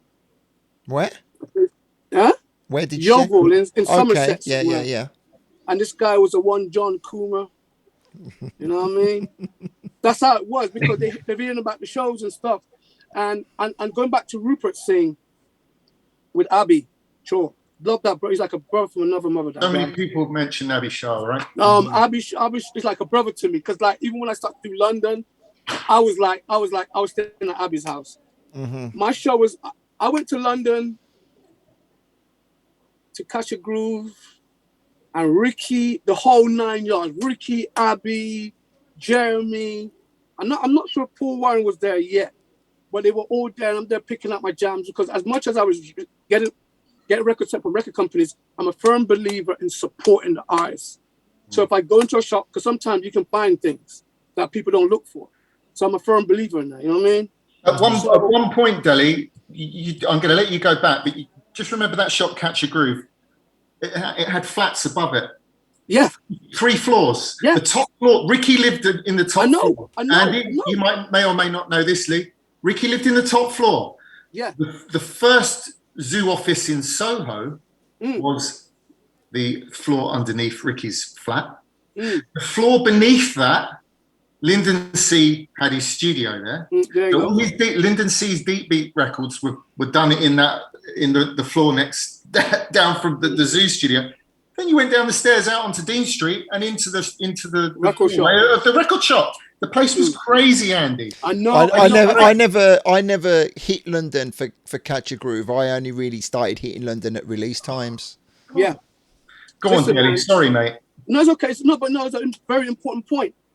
I remember going down there, and these boys, the shop was bustling. It's London, everything's flying, and I walked in as myself as a guy from Bristol, and I bought a few records, and I didn't really say anything too much. I bought my records and I left the shop. But then about a year or so down the line, word got back to me that people are talking about my show. Literally talking, word got back to me, because there was no internet. You know, if we had a mobile phone, we were lucky.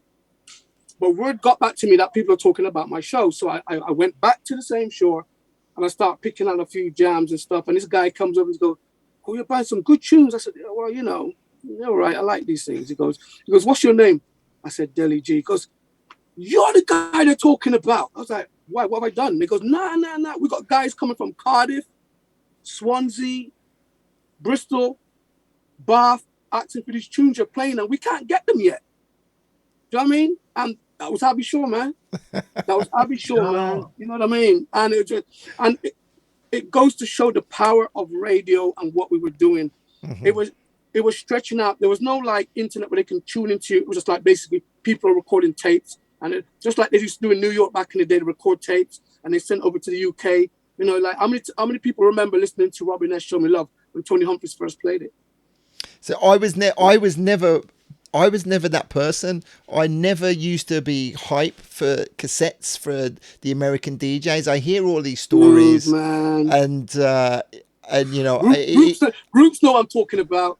Oh no, I hear everyone telling the stories, but I was too busy getting the tapes off my friends from the DJs, you know, the raves, and then obviously the music would change. And then I started spinning myself, and then I was just purely focused on my own music and trying to find the tracks for myself. I was never that person to be transfixed on the American tapes for some reason. No, because the thing is with the Americans, like for example, my boy Paul Simpson will be doing some stuff. Then you got like Marley Marr, Bobby Condon. It's like they were just opening it up, and the thing is, they were doing what they're doing well, and we were doing it here. Mm-hmm. But we just wanted to find out what was going on, innit, Roots? Yeah, absolutely. I'd say we'd have all these guests over, and we'd have all the PAs we'd have over, Andy. So if I go sort of 91 to 92 to 93, if we did from 91 to 93, because I don't want to stay too long in these years, right? Yeah. There's a lot going on. Within those years, I'd seen Ultranate, 10 City, India, wow, doing all those big records, singing to us, doing all those hit records. God, Do you remember CNC Music Factory? along with the CNC Music DJs who Factory? made the records. And I mean, me and Chrissy are either warming up for them or following them, and we were given so much by Bobby and Steve, who opened so many doors and just seemed to have the magic wand, and brought everybody over at the right time. If the record was big, you'd either have that person singing it. Michael Watford was the one that lost. I was lost. Michael Watford, Bobby and Steve. Yeah, Trouble, and Bobby and Steve. I think were as far as introducing into that London crowd. Absolutely. I mean, Unbelievable. They were so humble as well. Those people. He'd remember, and they'd remember names. That was always a big thing to me. If they remembered your name, because it was a big. They knew how important. I was just about to say it was a big thing for those guys. It was important for those guys as well. Yeah. Bobby and Steve just seemed to have the right people over. When the record was big, they'd be over. Or if it wasn't the singer, it would be the person who made the record. Yeah. And a lot of first timers before Ministry of Sound had them all too. But Bobby and Steve had first dibs on a lot of those big guys who came over. I don't remember seeing Danny Tenaglia playing anywhere. I'm sure it was the Podium first. I know Derek Carter, who went on to play on that other circuit a lot more and is still a hero now. Derek Carter's first gig. Terry Hunter. A lot of people responsible. DJ Disciple. Oh my God! Those first gigs. JP. I mean, Jeremy was. Hold on, Roops. Yeah. 1 second. What was the first club Disciple played in the UK? I thought you're going to tell me it's Bristol, right? It was Lakota, bruv. It was Lakota. And did bruv. JP bring him? Did JP? Yeah, JP was always by his side, man. JP was Disciple's guy. He took him everywhere, right? Yeah. JP was the man. Jean Paul, yeah. When I listened to Disciple, and I really shouldn't be talking about other shows, but when I was listening to Disciple talking on Lenny's podcast, and he was talking about JP and the whole story and what he moved on to, incredible. Yeah.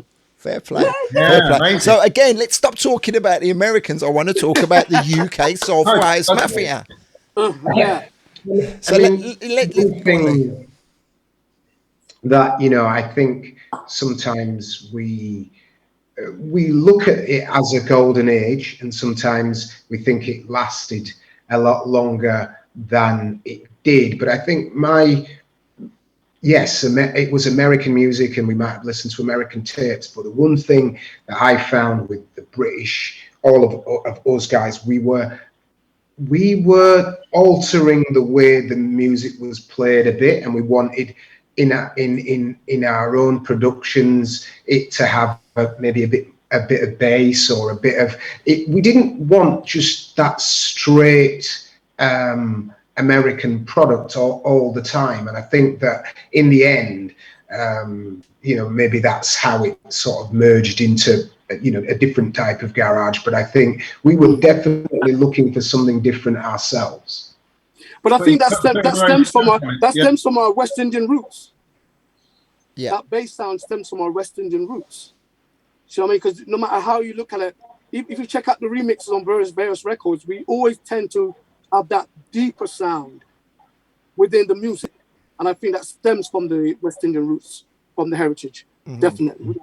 Without a shadow of a doubt, there. Yeah, without a shadow of a doubt, and that's very well documented for all of the producers that will tell their story, and they will go back and cite the dub roots, the actual the dub sound system roots as being really influential from the and again I'm going to start off quoting other famous interviews, which I don't want to do.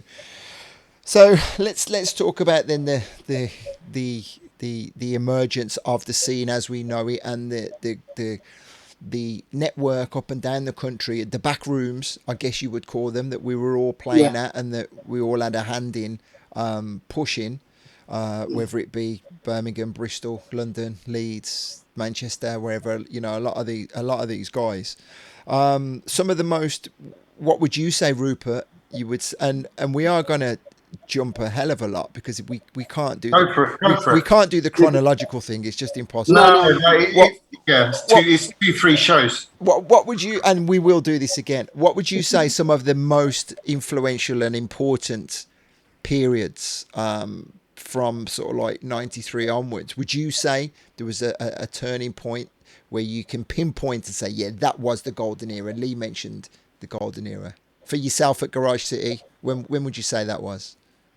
When I guess when that brand had grown enough for me to want to leave my day job and go and work with the twins, go and work for Zoo Enterprises.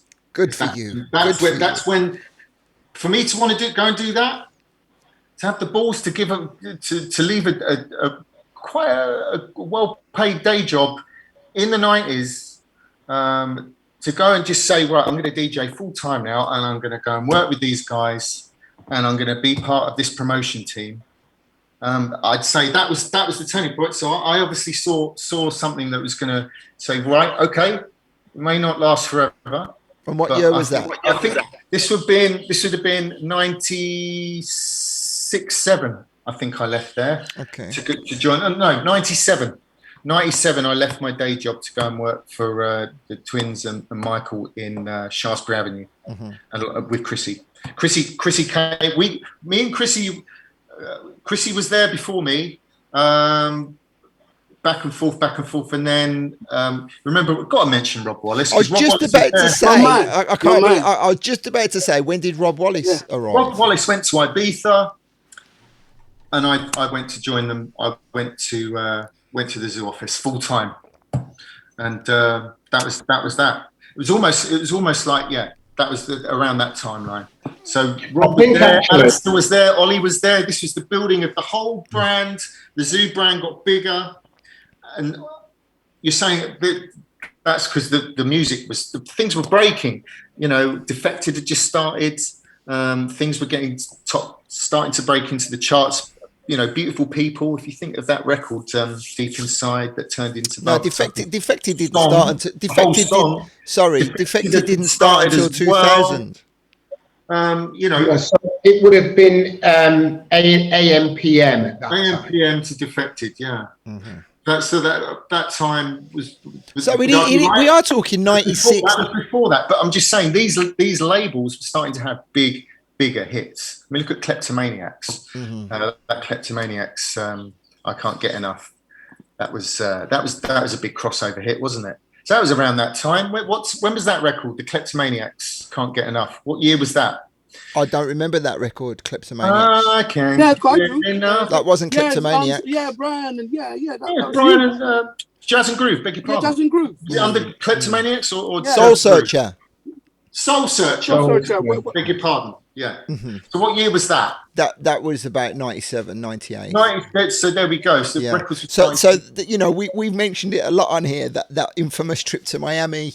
It's that whole time, isn't it? That's that whole time. 97 to 2000. The glory years. Those incredible parties that inspired us all. That we all came back and we wanted to taste of. Garage City were doing Ibiza as well. They were doing. Ibiza. You know. I've got the flyer, and that's where I met you, I believe, Rupert. You came and played tennis. You came with your girlfriend with your tennis racket. Do you remember? I remember. Who's this guy with his tennis? Why has he bought a tennis racket? He's going to Ibiza with us. You bought your tennis racket. He's the most chilled out guy. He's coming to Ibiza. We're playing this amazing club. I thought, wow, he's bought his tennis racket. This guy's really must be really orange juice for Lee. Stush. That night. Yeah, I remember meeting you that time. I remember. So that was a big turning point, Andy. Those big parties. It's Paradise. I remember going to Ibiza. Guest spots used to become they became more frequent, didn't they? The traveling, you know, we all had our residences, and we were starting to crisscross and travel a lot more. I remember around that time. The networking as well. Some of those Ibiza times were infamous, and then of course to Miami and getting to network more. And by this time, the relationships are deep now. As you were saying, Deli, if you were talking about, you were making those connections back in 91, by 95, 96, year upon year, and helping to break these records, getting it wasn't, you stood on your own 2 feet as being a super DJ, incredible radio presenter, but it didn't hurt to have a big club behind you as well, to be able to nudge and get people gigs. You know, all of these little things. It helped us. I didn't have a big club. I was just a regular guest at the Lakota. I didn't have like a machine behind me. I never had that, dude. I tell you now, it's like, you know, people are talking like the whole South Africa thing. If I told you I was in South Africa in 1994, would you believe me? I was one of the first DJs to play in South Africa. Wow. 94, I got booked to do South Africa, and Danny Rampling came over on the second tour. Right? Colombia. All these things, you know. I know there's a big explosion now, but back then, which year was Debbie Gibson? Deborah Cox. She had a very big tune on the wrist. I can't remember the name of the song, but that record was big in South Africa. What was the year when? What year was What a Sensation came out of Masters at Work? Was it? Yeah, I remember playing that record. Maybe later. SA. Yeah, I remember playing that record in SA at -4. -4. Them boys don't play records too fast over there. It's only lately. But that was my introduction. So for me, I'm not one to follow trends and big songs, because I remember when I had It's a London thing sent to me and I refused to play it. Yeah, you never really touched on the UK garage tip. No, I didn't. The closest I got to it, I would play at 187 Lockdown. Me and my man Julian Jonah, we were tight. You know, Tim Deluxe. I would, because I love that depth and the depth and the sound of, because me and DJ Disciple was tight. So I'll be getting all, you know, Addicted and all them kind of tunes. I'm Addicted to Your Love and that. So, and obviously because of Todd Edwards would send stuff over and that. So yeah, I was touching it, but I didn't really go deep into it like that. So Rupes, when did you start producing then with Gavin? Was Gavin the first person you produced with? Sensation was 90. I just had to check. What Sensation was 95. Gavin. There you go. There you go. Thank you, Rupes. So Gavin and Brian turned up in the zoo office. Bobby used to have a little studio on the second floor, on the third floor, and Bobby and Steve used to have their little office out the back. Brian and Gavin were doing a remix with Bobby for Catch Records. Okay. I'd already met Gavin through those energy parties at Buzzbiz, and it was, do you remember? Yeah. And I'd met him at Catch a Groove as well. So when I saw him at the zoo office, he'd already been making, he'd done stuff with Rob Atkinson. He'd made the Strictly Rhythm track for Rob. Gavin is the reason behind so many people's, so many different production outfits, drums. Mm-hmm. If only that, him and Brian co-produced got so many early acts together. I saw him as really talented and a hero of mine. And I thought, well, if I'm going to go into the studio with anyone, I want it to be with Gavin, because Gavin just seemed to be working with everybody at the time. And I thought, if I couldn't do a thing, I had not one piece of equipment, I had a record collection. And I thought, if someone can put my ideas and you know, show, because Gavin would show you how to do stuff. He'd teach you while he was working. You just had to watch, very much like Grant Nelson and Kerry Evans, Sunship Kerry Evans, just people, really good friends of mine who would work with you, and you'd learn just by watching them, just watching their workflow. So that was 99. 98, I started making bits with Gavin, and then we done that record that sold quite a lot of copies in, I think that was early 99, for the March Winter Music Conference. So it's coming to the end of the 90s. So we're talking about the 90s here. Okay, you said the record that sold. I didn't get in the studio until early 90s. Sorry, for some reason. Early 99, beg your pardon. Early 99. For some reason, there's a bit of a delay when I'm trying to answer you. So you say a record that sold a lot of copies?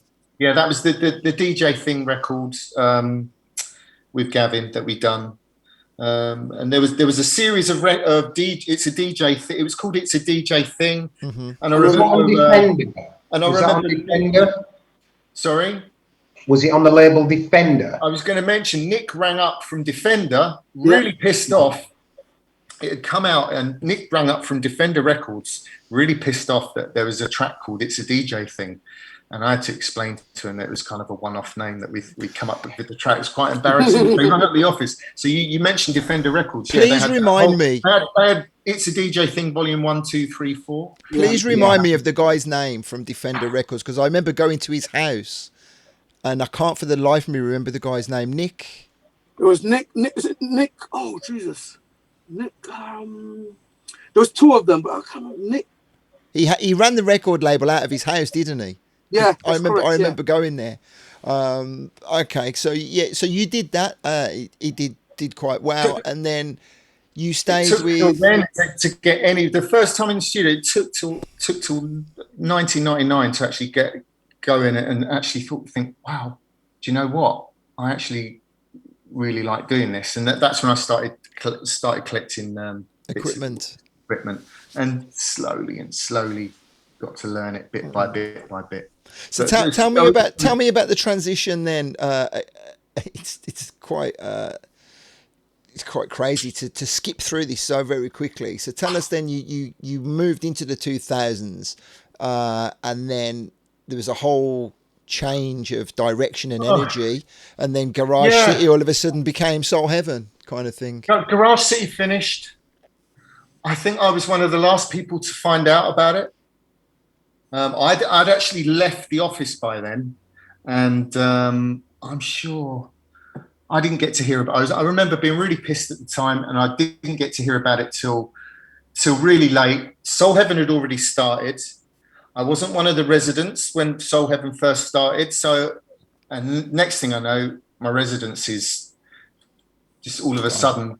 One week we're doing it. Next week, or within 2 weeks, I think Jonathan, the Dream Team started doing the Saturday night at Barumba after Garage City.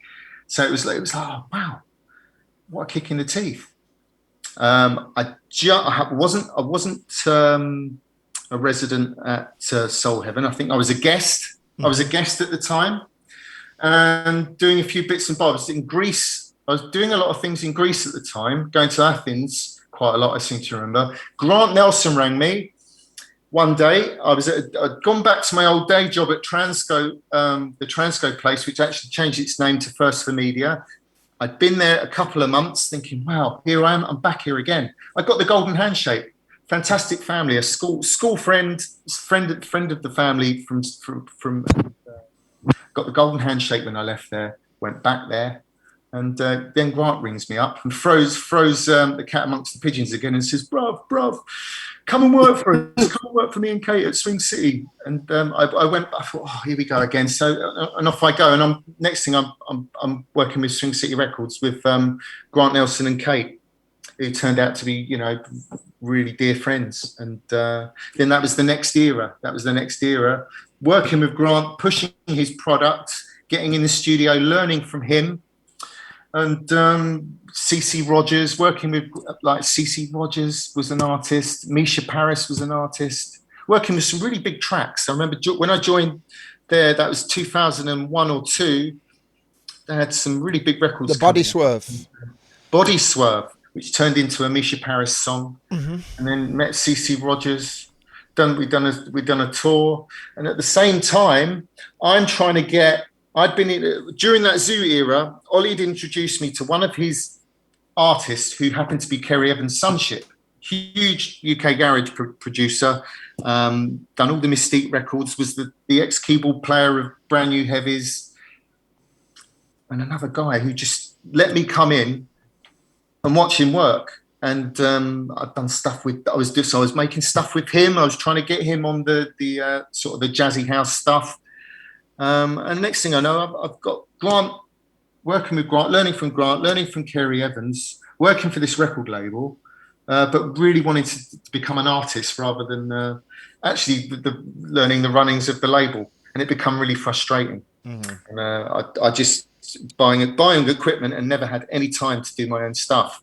just trying to sell records. Before before the whole digital download thing really started to blow, but you know, pressing up thousands of copies of releases became a really dangerous thing to do for an independent record label. Any record label around that time got, you know, over the course of a year, was selling thousands of units per release to you know, hundreds of units, and they became scaled down, and you know, love them to bits. You know, there was no room for me, no room at the inn, and I was back. You know, I'd had a child by then. Things were starting to get a bit more grown up with me, and I'd had my son. You remember that infamous last time I ever went to Miami.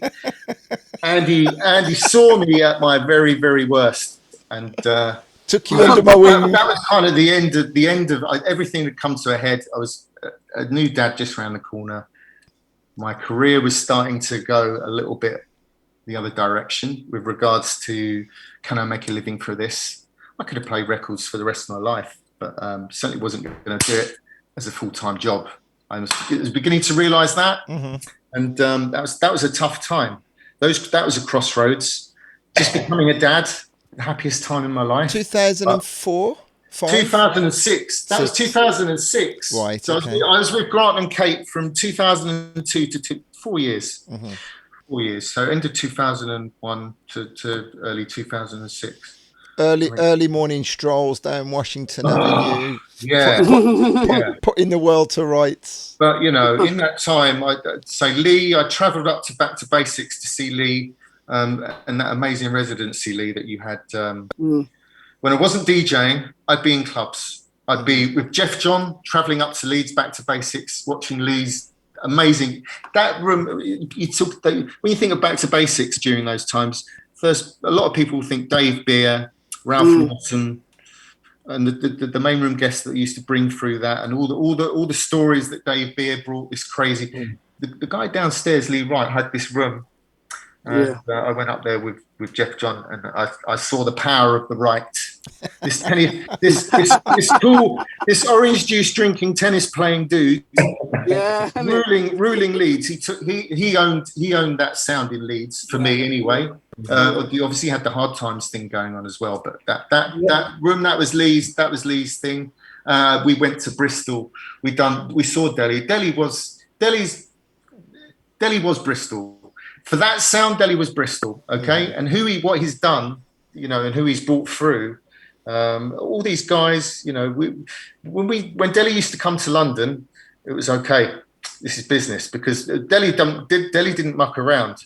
None of the DJs did. But Deli used to come. He used to come like one of them American guests. He would have all those dub plates, and he'd have all those hot acetates. So when Deli came to town, you know, Bobby and Steve brought everyone down. And well, I remember yourself, Andy.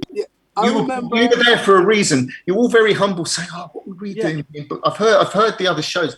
You were brought to that club because you should have been there. You were supposed to be at that club. That's why the Twins brought you there, because you were supposed to be there. You were the best in your cities, and they brought everybody around. Just like the Americans, they've done the same with the UK dudes. Birmingham, they brought Patrick and Andy down. They were the dudes. Yeah, you were the dude from Bristol. Lee was brought down. Hoggy, Manchester, Craig and Dave. Jamie, I saw Jamie bounce through earlier and leave a like on the video, so thank you, Jamie, if you still listening. Mark and Jamie, you know, all of these guys, and those guys are the Soulful House Mafia, and there's still a lot more names to come, and a lot more stories to tell, and we're all gonna be here to keep telling these. Andy, you know I dabbled in a remix game as well too, right? I was just coming to you, Deli. I was just going to come to you and come on, tell him, Deli, tell him. No. But basically, I never classed myself as a producer of music, because I always thought that I had to be hands-on. I didn't realize you had ghost producers and all those kind of things. I thought I really had to be hands-on. But because of my connections, I helped to set up a label called Mountain Records in Cardiff with my late friend, Alex Winter. And we signed Victor Simonelli's, I I mean, which one was the Victor? We signed a Victor record, but at the same time, I had this a cappella called Resist. Roland Clark, I think was behind the a cappella. And I walk into the studio, this little studio up in Caerphilly Mountains, and there's this young kid looking at me. And Alex goes, "Oh, this guy wants to meet you." I'm like, "Okay, what's his name?" It was a one Sean McCabe. Sean McCabe. You bought, you that's what I'm saying. You bought Sean through. Sean used to listen to me on the radio. He couldn't go anywhere, but when he got the chance and he grew up and he started to come out, he was, like I said, he was sat in the corner looking at me like, young, fresh-faced kid. And I'm like, I remember having an a cappella man. I went, we're about to do a remix on the a cappella, and I looked at him and I looked at Alex. I went, give the kid a cappella. Let's see what he can do. No, I'm coming like Quincy Jones. No, I'm serious, man. And the record, and it came out. We did a dub, and it got signed by Influential, Simon Dunmore. You know what I mean? And then on top of that, because of my connections through the radio show, I was lucky enough to meet some very powerful people within the game that introduced me to Mel Sherrin from West End Records, who later introduced me to Tom Moulton, which is well documented what he's done in music. And Mel invited me to do a remix with Linda Clifford on his West End label. So I'm actually, even though I'm under the name Southern Divide, which is me, my friend Justin, and Phil, we were under the name Southern Divide because of the bridge in Bristol and Cardiff. Yeah. But I can say that my name's on the same record as Tom Moulton, Blaze. You introduced me to Mel Sherrin in Miami. Yeah. God rest his soul, he's passed away, But like I said, and he opened the door. And going back to radio, because you remember it was like, Andy, it was more about a mix show. Mm-hmm. But then all of a sudden, David Morales came in, Boy George came in, all the so-called A-stars came in. So what I had to do, I had to kind of think about, how am I going to reinvent this show? How am I going to make it sustain? Galaxy saying, I don't know if we can sustain you. So what I started to do... Hold on a minute. It's not like they had a lot of wages to pay. Yeah, but Andy, I didn't go... After my sponsorship ran out in the first 6 months of doing Galaxy, I did that show for nothing. Exactly. 2 years I did it for nothing. Exactly. You know what I'm saying? Until when Galaxy became 101, the regional.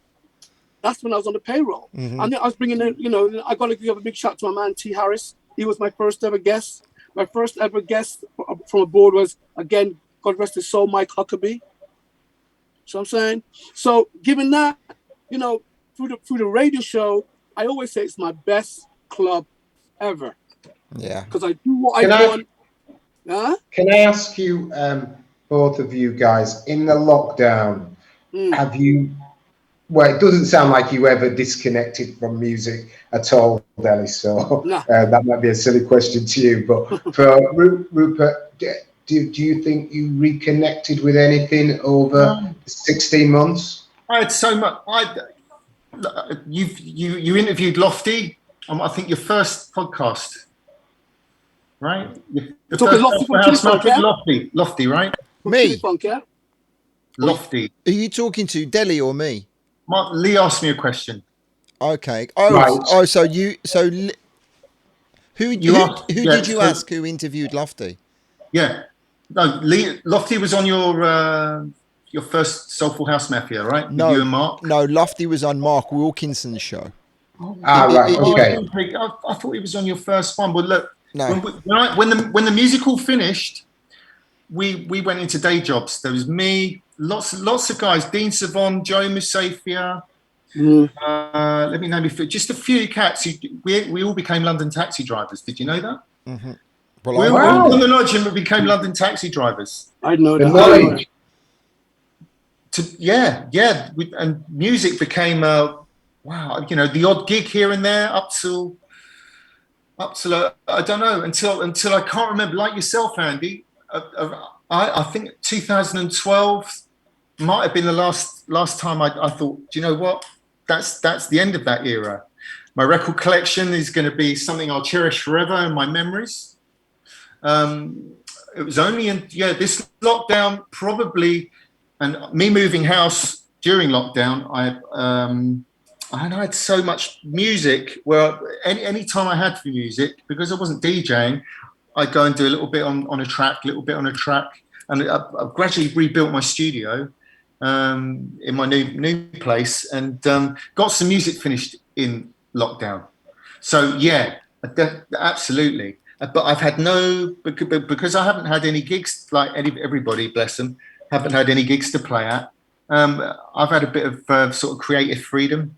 So rather than have to say, well, I need to make a soulful house record or a Garage City record, or I haven't had to do that because I've listened to so much more of my record collection, and I'm just doing what I want to do now. I'm having fun. But the tunes are bad. The tunes bad. I hear Martin Lodge representing the tunes, man. That's why I brought up Loft a lot. It's Lofty and Tom from Real People's label, and they've just let me.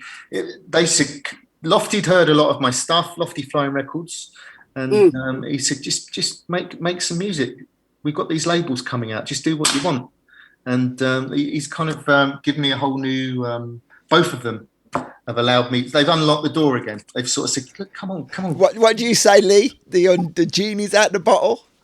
Boom. Yeah, definitely, man. So I've learned my studio equipment that I've collected over the years. I've managed, and I can actually sit down and work it myself. Nice. And with Grant, and I've got Grant. I've taken a bit from Grant. I've taken a bit from Gavin, and all these little things that they've shown me how to work drum machines and learn keyboards, a bit of like keyboard progressions from Martin Ikin.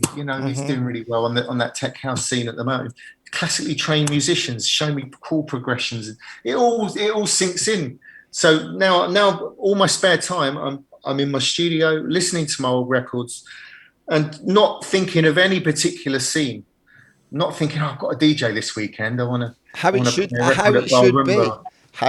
be. Making the music. I'm having fun with music again, and I'm actually buying music again. There's Zaf from Love Vinyl. I've hooked up with him and Rhythm Doctor. Another name, Rhythm Doctor. They got that. I started going out to a Soho social.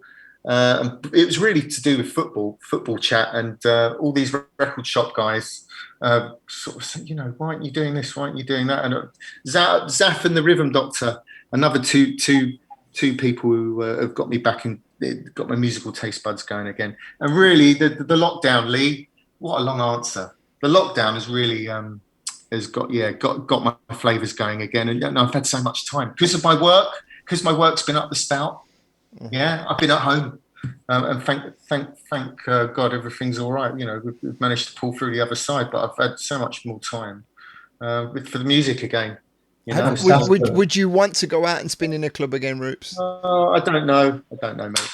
I don't know. Obviously, I've done a party. Obviously, you'd come to Spain. You'd come to Spain, obviously, wouldn't you? Yeah, but playing old records. That's all we do. I'd never say never, but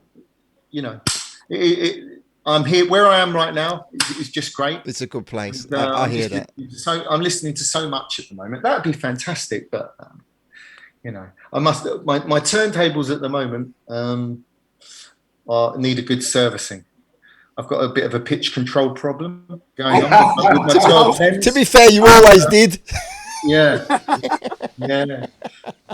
We'll get there. So Deli, what's going on in Deli world? Well, Andy, even before lockdown, you knew when my career with Galaxy became Vibe in Bristol, and it finished in 2006. And then we had that adventure with the Future of House. Remember those days, though? Mm-hmm.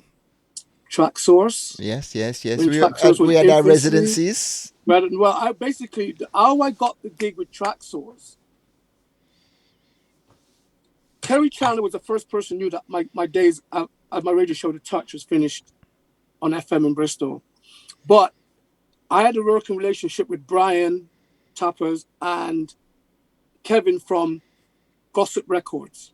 Now, believe it or not, I don't credit myself for it, but I know I'm probably one of the first people that did a thing called the Top 3 Records, Top 3 Digital Downloads.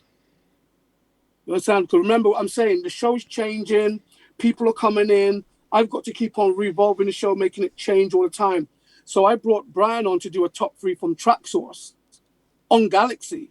Okay. About 3 or 4, but when they first started. Mm-hmm. Yeah. So that's how I got the gig. When I finished with Vibe, Sheldon called me and said, Deli, we're about to start this new download site. Would you be the host of our show? So I was hosting the show. You, John Cutler, CJ, Brilliant. John Julius, and then I'd have like regular DJs, like a club, and then we'd have Louis come in, all the boys come in. You know what I mean? So I forgot all about that residency that I had. Yeah, exactly. Well, like I said, I was the host of the show. I remember doing Dave Lee's album on there. But like I said, so 1 week could be you, the next week could be John Cutler. You know, we'd alternate between you guys. Yeah, crazy. Do you know what I mean? Crazy. Yeah, tracksource.com. And it was called The Future of House. Yeah. It wasn't called We Are House back then. So basically my whole radio thing, and then I think it stopped because, you know, PRS was coming after Brian money. Yes. You know what I mean? And through that, I also, I would say, gain a new audience. Because if you think about it, I'm doing Galaxy so many years, and yet still I go on a station called, because, you know, the show went to South Africa, across America, we're all over the place, because Brian, isn't it? So we're everywhere. So I'm gaining a new audience, because I speak to people now, and it goes, oh, Deli, I remember you used to do Track Source show. I said, they thought that was the only radio I did. You know what I'm saying? So move fast forward now to like pandemic. No, after Track Source finished, I took a lot of time out of the game. I was still playing, but I took some time out. And then my friend from the BBC, Tristan, who got me into Galaxy, come back in again. And so there's another station called BCFM, which is Bristol Community Radio. And I got involved. I said, guys, I can't. I'm now doing a 9 to 5, working for the VM, as in Virgin Media. Because, yeah, we all, as Rupert said, we all had to find that income to come in and keep things going. You know what I'm saying? We were real. I'm a qualified engineer, so I can say I was real. I didn't never disrespect a man who did a 9 to 5. So my friend Tristan come back and said, would you like to do this station called BCFM? I said, okay, I could only do an hour though, because obviously they won't pay me to do it. And then one of the guys come to me, who was a DJ on the radio, goes, Jay, you used to record your shows, didn't you? I said, oh, yeah, I just listen to the interviews, how they sounded like. He goes, dude, you used to play records that guys. I remember coming to the studio, and I was, again, if there was a record I liked, I'd buy 2 copies of it. So I can play the dubs, instrument, I can flip it, yeah? 2 copies. And he would come in the studio and he'd be like, dude, you got 2 of these records, I can't even get 1 of those copies. You know what I'm saying? So he goes, you used to play records that people couldn't get. And he goes, I said, well, I still got the tapes. And plus my friend Alex, who passed away who in Caerphilly, he used to record the shows religiously. So when he passed away, his brother said, Gene, come and get these boxes. I went over, I got mini discs, cassettes of shows for the last like 20, 25 years. Proper archives. Yeah. So all of a sudden it's like, well, I've got this show on BCFM, and it was just, I call it The Touch again, like the original one. And he goes, well, what we're going to call it? I said, well, why don't we just call it The Touch Rewind and go back in time? So all the interviews I did with Shauna Scoffrey, all the interviews I did with Jeremy Newell, anyone from the UK, from the US to Europe. I remember interviewing Musi when Horny was just breaking through. I've got all those shows on cassettes. All the tunes I used to play back then. So now I've now got that show. And then the lockdown came in. And then this other station in Bristol was like, dude, we're trying to get you to come on. I'm like, well, I can't really. But he said, just come up with a concept. So I spoke to the station, the controller for BCFM, and said, dude, you know, this station's coming in for me. And they were kind of like sister and brother station because they were doing breakfast shows together. So I said, okay. He goes, fine. I said, as long as, I said, I'm not going to take the show that I got here over to the station called Ujima. I said, I'll come up with a new concept. And I came up with a concept called True Definition of the House that Jack Built. Even though it says of the house that Jack built, it was taking me back to the 2-step, the early boogie, the early soul jams, to funk. So now that's just a show which is dedicated back to the foundation. So I can even go back to some of the early powwow stuff that people seem to forget about. And think about it, guys, they're now reissuing all those records. Yeah, definitely. You know what I mean? Definitely. So I'm now So where can blessed people to show- find all of this stuff on you? Where's the best place? Well, you can find me on Face if they want to get on there. To be honest with you, seek and you will find, innit? You know what I mean? Just like, you know what I'm saying? Straight up. If you want it, you find it. We were like that with records, man. If you want to jam, I remember Tony Humphries playing a tune. In true Deli G style, me giving him the opportunity to promote himself, he turns around and says, "Chart, you got to find me." All right. I'll give you. But like this, Tony played a record by Jimmy Somerville. I couldn't get it. I had to look for that thing. I had to look for it. Now, but if you want to find me, you can find me on mixcloud.com/DeliG. That's where all the shows are uploaded to. You know what I mean? Wonderful. So, but you know, there you go. And Rupes, your productions. I've heard a few people play it. I say a few. I know for a fact I heard Martin Lodge play it because I was like, boy, that's a bad tune. Is it actually out now? Is it on sale? The EP was out the first yo, one. Rupe, you're holding out on me, dude. You're holding out on me. No. Hold on. You're holding out on me, B. Don't hold out on me, B. I'm messing with you. June. Yeah. When was it? Very. You're horrible, Deli. You're horrible. Right. Oh, no, I'm messing with you. June. June that one came out, and that's on all the digital platforms. Very musical. That's on Lofty's label, Lofty and Tom's label, 4/4 Soul. But there's a part 2 coming out. I've done a remix for them. Everything I've done, there's a little production outfit that I'm doing a few little projects with them, and everything's just really clicking. They've got some really good artists they're working with, and they're letting me do what I want. Wicked. And, giving me vocals to work with, and it's everything's just nice and organic. And it's a new label growing, and it's just nice to be involved with them and be asked to come along and join the ride. The last few years have been funny, and it's all been leading to this. Paul died. Paul Trouble Addison died. That's when I last saw you, Deli, at Paul's funeral. Yeah, funeral. Yeah. Sean, you came down with Sean. I remember you and Sean were there. And then we've lost Phil as well. Yeah. And it's all been burnt out. And a little bit of guilt creeps in there, thinking, did I make my peace with Paul? When did I last see Phil? Luckily, I saw Phil a couple of months at this Soho Social with Zaf, and he used to come down to this little pub in Soho we used to meet. So I did get to see Phil, and I'd also see him when I was working, and I'd be driving.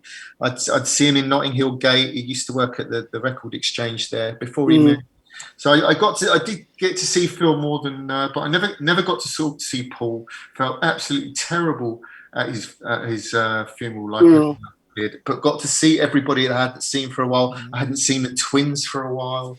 And, that's one of the reasons why what's happened to Steve as well recently. Yeah. And then you get on the phone, and next thing I'm talking to Michael. We're getting to that age, But it has been to the last few years seem to have been. We've lost a few people that I've worked with and have been really close with. And then you get to see all these people, Booker T, all my old crew, and Chrissy I've reached out to recently. We've talked. I've spoke to I've seen Jeremy at the Paradise Garage night. Ricky I sort of speak to. You miss everybody. You think, I want to be involved again in some way or another. And if I can, that's the whole point of this. Make some music and it be appreciated by my friends.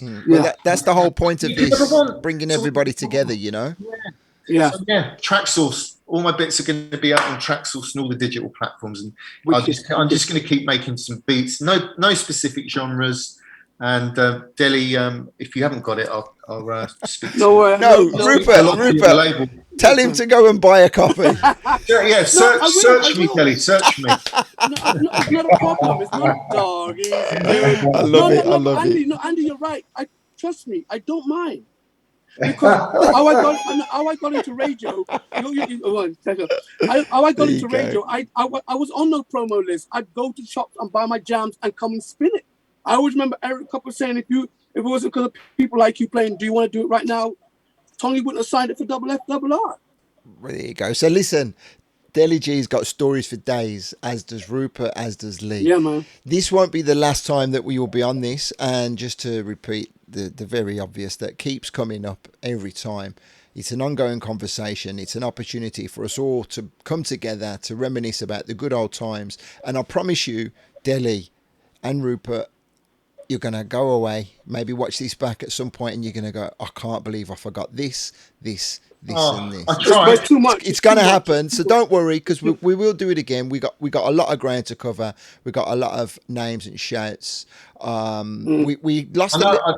Can I big up Chris Williams as well? Another one. For real. Somebody for ages, little Chris. Yeah, little Chris Williams, man. I was talking to Chris, trying to get him to come over to Vocal Booth, but another person that unfortunately the weight of life just consumes some people and makes it difficult for them to be able to commit. And also, you'd be surprised how many people I've reached out to come and talk to us who are maybe a little bit shy. They feel they haven't got a lot to contribute to the conversation, but eventually we're going to get to talk to some of these people who have been mentioned.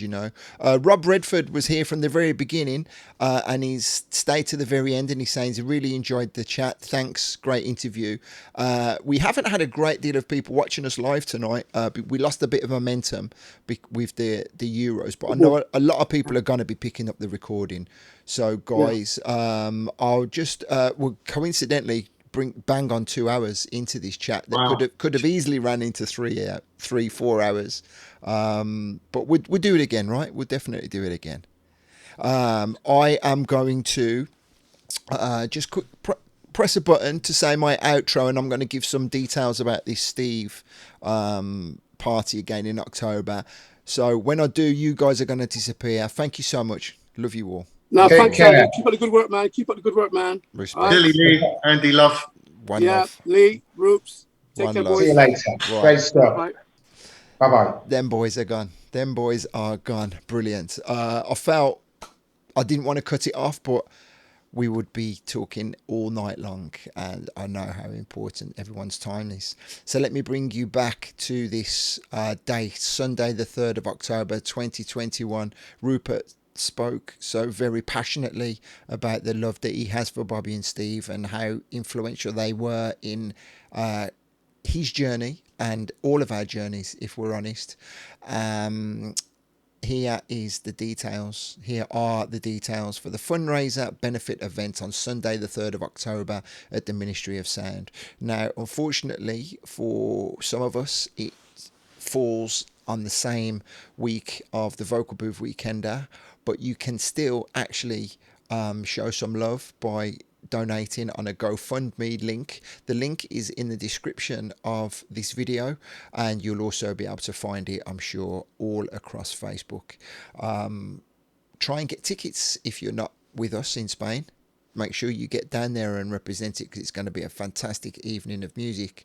The vibes are going to be great. Some headliners to die for, but more importantly, the support acts who are there to show their love and their support for the Lavigne family. Right, I will bid you farewell. Thank you very much, guys. We have more of these chats up and coming, and I haven't actually got the guest list in front of me, the dates, but we have got some important dates lined up. So I'm going to click this button and I'm going to say goodbye. Thank you very much. I don't know if my Stream Deck's working. Is it? Yes, I'm going to say goodbye. Nice one.